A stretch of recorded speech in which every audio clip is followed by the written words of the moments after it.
Good morning and welcome to Radio Friends. Friday, January 2nd, 2015. If you're going to write a check today, it's important to remember we're in a new year now, 2015. It takes me about a month to a month and a half to realize, because just out of habit, you put the old year. Rick Rowden is with us today. You were on about 3 months ago, last year, talking about the Teen Challenge. It's Primrose Hill Teen Challenge. Correct. Right? Yeah. Good to have you here, Rick. Good to see you again, Paul.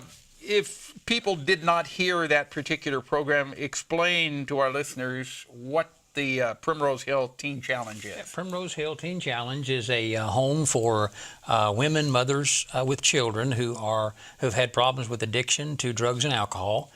We have a residential center, a home now, located up by Clark, Missouri, where they can come and stay for a year and go through the recovery process.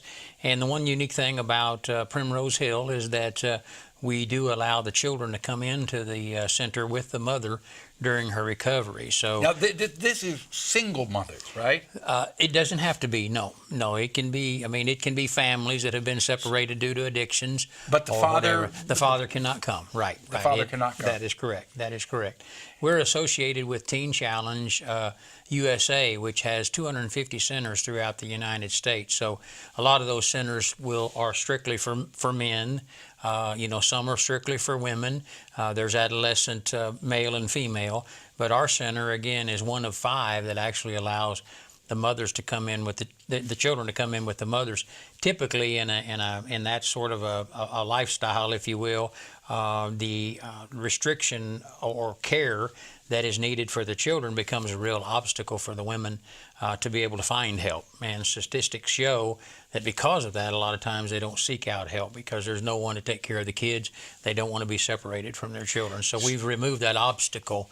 So when the kids come and stay with the mom, is this set up as a home environment? It is a home environment. We have a 5,700 square foot home on 43.5 acres, just a beautiful property, and we have 8 bedrooms. We have large kitchen and who does the cooking?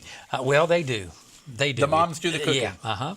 And so we have staff that lives right there on site with them. And they do the cleaning and the washing. And absolutely. So it is a home environment, a big family, sort of like a Walton's home. Yeah. Now, are the moms working during this period? They are. We have within the Teen Challenge Network, it's a common sort of thing where they have a micro enterprise, and every center has its own area of work. A lot of the men work in landscaping and lawn mowing and things like that. We actually have a micro enterprise that we just started. It's called Prim Goods, and it is a branded sewn products like infinity scarves and things like that for women and children. So they actually work on that product.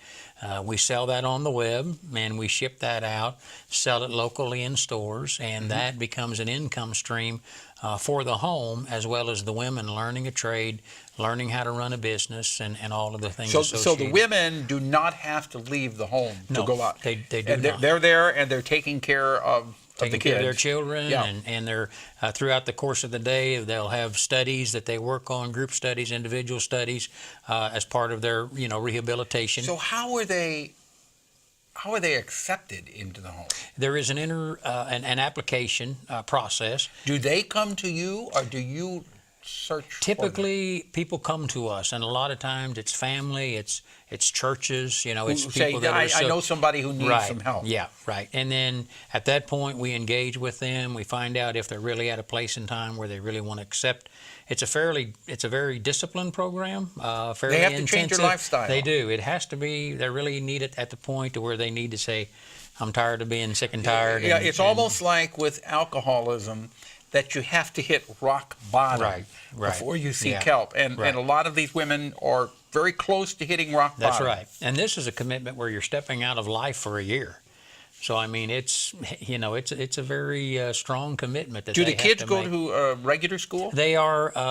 Our ages are about 9 and under. A little give and take there, but about 9 and under. So at that early of school years, we actually teach them in the home. It's like homeschooling. Yeah, just like homeschooling. So you opened last year in November, right? Yeah, we actually had our first student arrive on November the 7th.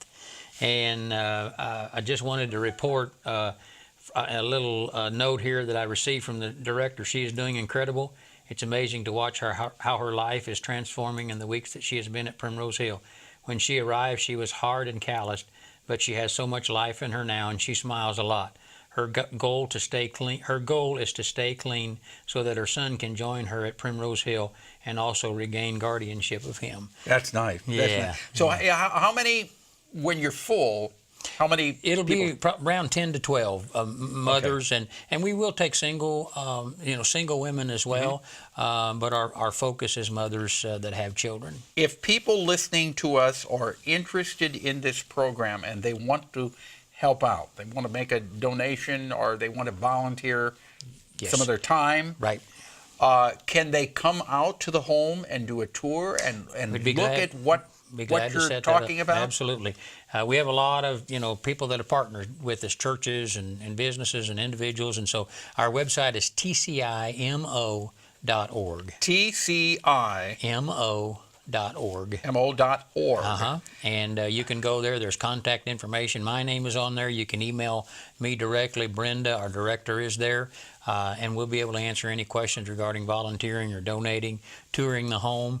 Okay. Possibly folks that you know that might need help also can connect with us. So if you know of someone who may need some assistance, you can go to that website also. Or is there a phone number you can call? Yes, it's 573 Okay. 268 268 6026. 6026. Right. And that is the number at That's actually going to come to me because I can't remember the number of the home. Oh, okay. But it is on the website too. Okay, so go to the website, tcimo.org. Yeah. All right. Anything else that you want to add, Rick? Well, I just appreciate the listeners. Last time I was on the show, had a lot of people saying, hey, we heard about it and began to ask questions, engage with people. And so, we appreciate people helping us get the word out. We're new, and we want to make sure that people know that we're a I think resource you're trying to do a good job and help people. I appreciate Thank you, Rick that. Rowden. Thank you, Paul. Appreciate it. Coming out, tcimo.org, and it's Primrose Hill Teen Challenge. Our program directed by Travis McMillan of the Reynolds Journalism Institute. Audio is Pat Akers from KBIA. Our floor director is Lowell Thomas, and our assistant producer and guest coordinator, Uncle James Mauser. Tomorrow, we've got, Monday, we've got Dr. David Newman, Rosehart Hypnotherapy Success Centers on. If there's something you would like to hear or see, I'd love to hear from you. Drop me an email, pepperp@missouri.edu. Bye-bye.